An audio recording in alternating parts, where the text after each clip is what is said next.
নমস্কাৰ বন্ধুসকল, মই আজি আপোনালোকৰ লগত দাঁতৰ বিভিন্ন সমস্যাৰ বিষয়ে কিছু কথা শ্বেয়াৰ কৰিব বিচাৰিছোঁ। আমাৰ দাঁত দুই পাৰি সুন্দৰকৈ সুস্থকৈ বিষ নোহোৱাকৈ কি ধৰণে ৰাখিব পাৰি তাৰ বিষয়ে আমি কিছু কথা ডিছকাছ কৰিম আজি। দাঁতৰ বিভিন্ন সমস্যা যেনে দাঁতৰ বিষ হোৱাৰ মূল কাৰণ দাঁতৰ পোকে খোৱা, যি আমি মেডিকেল চাইন্সৰ মতে ডেণ্টেল কেৰিজ বুলি কওঁ, আৰু পেৰিডেণ্টেল ডিজিজ, যেনে দাঁতৰ ছাপৰ্টিং ষ্ট্ৰাকচাৰ, যিবিলাক আহজাতীয় বস্তুৰ দ্বাৰা দাঁত বনৰ লগত এটাচমেণ্ট হৈ থাকে, তাক পেৰিডেণ্টেল লিগামেণ্ট বুলি কোৱা হয়।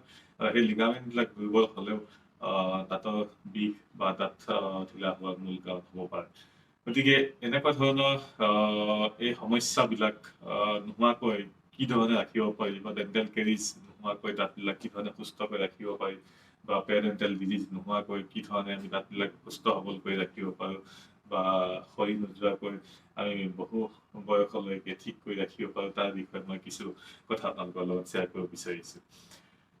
ডেণ্টেল কেৰিজ বা দাঁতৰ পোকে খোৱা বুলি যিখন আমি সচৰাচৰ কওঁ, এই ডেণ্টেল কেৰিজৰ মূল কাৰণ হৈছে মুখৰ ভালকৈ পৰিষ্কাৰ কৰি নৰখাৰ ফলত দাঁতত কেভিটি হয়। ৰাতি আমি ভাত খোৱাৰ পিছত ভালকৈ পৰিষ্কাৰ পৰিপাটিকৈ সুন্দৰকৈ দাঁত দুই পাৰি যদি আমি চাফা কৰি ৰাখোঁ, তেতিয়া ডেণ্টেল কেৰিজৰ পৰা বহুখিনি পৰিমাণে আমি হাত সাৰি থাকিব পাৰোঁ। ৰাতি ভাত খোৱাৰ পিছত যিহেতুকে খাদ্য সামগ্ৰী মুখ গহ্বৰত লাগি থাকিলে গোটেই ৰাতি সেই খাদ্য সামগ্ৰী মুখৰ ভিতৰত থাকি যোৱাৰ ফলত সেইখিনি পচন ক্ৰিয়া আৰম্ভ হয় আৰু মুখৰ পৰা গোন্ধ ওলোৱা আৰম্ভ হোৱা দেখা যায়। মই হৈছোঁ doctor Bhaskar, healthy smile dental ক্লিনিকৰ এজন কনচালটেণ্ট। গতিকে মই আজি আপোনালোকৰ লগত কিছু দাঁতৰ সমস্যাৰ বিষয়ে কিছু কথা শ্বেয়াৰ কৰিব বিচাৰিছোঁ। ডেণ্টেল কেৰিজ হোৱাৰ মূল কাৰণ মুখ গহ্বৰত খাদ্য সামগ্ৰী জমা হৈ থকা, ৰাতি শোৱাৰ সময়ত খোৱা বোৱা কৰাৰ পিছত ভালকৈ পৰিপাটিকৈ দাঁত ব্ৰাছ নকৰাৰ ফলত দাঁতৰ মুখ গহ্বৰত চুকে কোণে খাদ্য সামগ্ৰীবিলাক জমা হৈ থাকে, যাৰ ফলত গোটেই ৰাতি শুই থকাৰ ফলত সেই খাদ্য সামগ্ৰীবিলাক মুখ গহ্বৰত থকা বেক্টেৰিয়াৰ দ্বাৰা পচন ক্ৰিয়া হয় আৰম্ভ হয়, সেইখিনি গেছজাতীয় পদাৰ্থলৈ পৰিণত হয় আৰু মুখ গহ্বৰত বিভিন্ন ধৰণৰ দুৰ্গন্ধ ওলোৱা পৰিলক্ষিত হয়। গতিকে সেইখিনি নহ'বৰ কাৰণে আমি ৰাতি খোৱা বোৱা কৰাৰ পিছত ভালকৈ সঠিকভাৱে ব্ৰাছ কৰিব লাগিব। আৰু ইয়াৰ উপৰিও আজিকালি বিভিন্ন ধৰণৰ মাউথ ৱাছ, যিবিলাকত আমি মুখখন কোলা কৰি বা ডিঙিলৈকে কোলা গাৰ্গল কৰি আমি পৰিপাটি কৰি ৰাখিব পাৰোঁ, যাৰ ফলত মুখ গহ্বৰত হোৱা পচন ক্ৰিয়া বা খাদ্য সামগ্ৰী বা কাৰ্বহাইড্ৰেট জাতীয় খাদ্য সামগ্ৰীবিলাক পচি যোৱাৰ ফলত যি ধৰণে দাঁতৰ ডেণ্টেল কেৰিজ বা পেৰিডেণ্টেল ডিজিজ হয়, সেই ৰোগবিলাক আমি নাইকিয়া কৰি বা বহুখিনি পৰিমাণে কণ্ট্ৰল কৰি ৰাখিব পাৰিম। ইয়াৰ উপৰিও ডেণ্টেল কেৰিজৰ উপৰিও যেনে পেৰিডেণ্টেল ডিজিজ বা দাঁতৰ ছাপৰ্টিং ষ্ট্ৰাকচাৰ, যিবিলাক জাতীয় বস্তুৰ দ্বাৰা দাঁত আমাৰ একোৱেলাৰ বন, যিটো আমাৰ হাড্ডি থাকে, সেই বন থাকে, সেই বনৰ লগত এটাচমেণ্ট হৈ থাকে, তাক আমি পেৰিডেণ্টেল লিগামেণ্ট বুলি কওঁ। সেই লিগামেণ্টবিলাক দুৰ্বল হোৱাৰ মূল কাৰণ হৈছে ভালকৈ পৰিপাটিকৈ দাঁত নৰখাৰ ফলত খাদ্য সামগ্ৰী জমা হয়, দাঁতৰ লিগামেণ্টবিলাক ইনফেকশ্যন হোৱা আৰম্ভ হয়, যাৰ ফলত গ্ৰেজুৱেলি লিগামেণ্টবিলাক নষ্ট হ'ব ধৰে। তেনেকুৱা হোৱাৰ ফলত বহু কম বয়সতে দাঁতবিলাক দুৰ্বল হয়, লৰিব ধৰা দেখা যায়, আৰু লাহে লাহে কেতিয়াবা সৰি যোৱা দেখা যায়। সেইখিনি নহ'বৰ কাৰণে আমি কি ধৰণে দাঁতবিলাক পৰিপাটিকৈ ৰাখিব লাগিব, সেই একেধৰণে ৰাতি আমি খাদ্য সামগ্ৰী বা খোৱা বোৱা কৰাৰ পিছত ভালকৈ পৰিপাটিকৈ দাঁত ব্ৰাছ কৰি, ভালকৈ কোলা কৰি, মাউথ ৱাছ কৰি আমি যাতে মুখ গহ্বৰত পৰিষ্কাৰ কৰি ৰাখোঁ, আৰু মুখ গহ্বৰত বিভিন্ন ধৰণৰ অলাগতিয়াল বেক্টেৰিয়াবিলাক যাতে বেছিকৈ জমা হৈ নাথাকে, যাৰ ফলত সেই বেক্টেৰিয়াবিলাক বেছিকৈ জমা হৈ থকাৰ ফলত দাঁতৰ লিগামেণ্ট বা ডেণ্টেল কেৰিজ, যি আমি প্ৰক্ৰিয়া অলপ আগতে আমি আলোচনা কৰিছোঁ, সেইবিলাক নোহোৱাকৈ আমি ৰাখিব পাৰোঁ।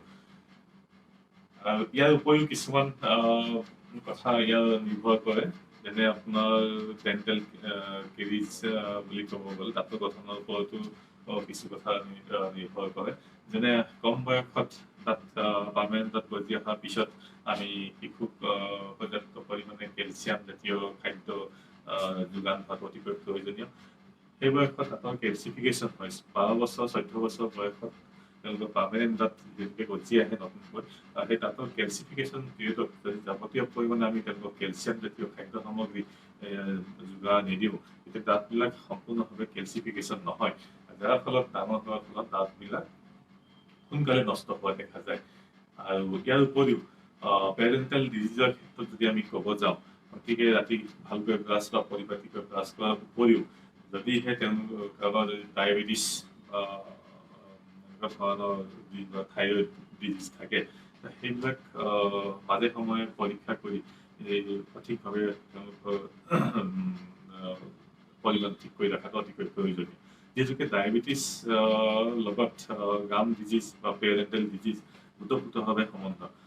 এটা কথা আছে, যেনে আপোনাৰ যদি ডায়েবেটিছ যদি থাকে, চিভিয়াৰ ডায়েবেটিছ থাকে, তেতিয়া আপোনাৰ সেই পেচেণ্টৰ ক্ষেত্ৰত গাম ডিজিজ থকাটো প্ৰায় দেখা যায়, বা চিভিয়াৰ বা এডভান্স গাম আৰু পেৰেণ্টেল ডিজিজ তেনেকুৱা থকা দেখা যায়। আৰু এজন ব্যক্তিৰ যদি চিভিয়াৰ গাম আৰু পেৰেণ্টেল ডিজিজ থাকে, সেইজন মানুহৰ ক্ষেত্ৰতো তেখেতে পেচেণ্টে ঠিকেই কৰে যে আমি ৰাতি ভালকৈ ব্ৰাছ কৰোঁ, ভালকৈ পৰিপাটি কৰি ৰাখোঁ, তাৰপিছতো আমাৰ দাঁত দুৰ্বল হয় বা দাঁতত খুব বেছি গাম ইনফ্লেম হৈ থাকে। তেনেকুৱা ক্ষেত্ৰত আমি পেচেণ্টক যেতিয়া এডভাইচ কৰোঁ চুগাৰ বা থাইৰইড টেষ্ট কৰাৰ ক্ষেত্ৰত দেখা যায় তেওঁলোকৰ নৰ্মেল ৰিডিঙতকৈ চুগাৰ ইত্যাদি যথেষ্ট বাঢ়ি থকা দেখা যায়। গতিকে চিভিয়াৰ ডায়েবেটিছ থকা মানুহৰ ক্ষেত্ৰত গাম ডিজিজৰ বা পেৰেণ্টেল ডিজিজ হোৱা বেছিকৈ দেখা যায়। আৰু চিভিয়াৰ পেৰেণ্টেল ডিজিজ আৰু গাম ডিজিজ যদি থাকে আৰু তেওঁলোকৰ যদি কণ্ট্ৰল নহয়, তেতিয়া তেওঁলোকৰ ক্ষেত্ৰত ডায়েবেটিছৰ পৰিমাণ বা চুগাৰৰ ব্লাড চুগাৰৰ পৰিমাণ বেছি থকাটো পৰিলক্ষিত হোৱা দেখা যায়। গতিকে এনেকুৱা ধৰণে ইটোৰ লগত এইটো ওতঃপ্ৰোতভাৱে সম্বন্ধ। গতিকে মাজে সময়ে ডায়েবেটিছ বা থাইৰয়ডৰ পৰিমাণ চেক কৰাই থকাটো অতিকৈ প্ৰয়োজনীয়। শিশু অৱস্থাত শিশুসকলক সৰুৰে পৰাই তাত সঠিকভাৱে বা মূৰ গৰ্ভ সঠিকভাৱে কি ধৰণে পৰিষ্কাৰ বা পৰিপাটিকৈ ৰাখিব পাৰি তাৰ বিষয়ে তেওঁলোকক অভ্যাস কৰাটো অতিকৈ প্ৰয়োজনীয়। আজি মই এই ৰয়েল হাইজিন শিতানত বা মুখ গৰ্ভ পৰিষ্কাৰ কৰি ৰখা শিতানত এই কিছু মই টিপছ আপোনালোকলৈ আগবঢ়ালোঁ, সেইখিনিয়ে আপোনালোকক কিছু পৰিমাণে সহায় কৰিব বুলি মই আশাবাদী। পৰৱৰ্তী শিতানত মই এটি বেলেগ টপিকছৰ ওপৰত কিছু কথা আপোনালোকৰ লগত শ্বেয়াৰ কৰিব চেষ্টা কৰিম, আৰু নিশ্চয়কৈ পৰৱৰ্তী শিতানত লগ পাম বুলি আশা ৰাখিলোঁ।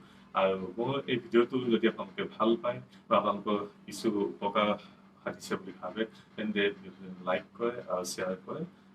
আজিলৈ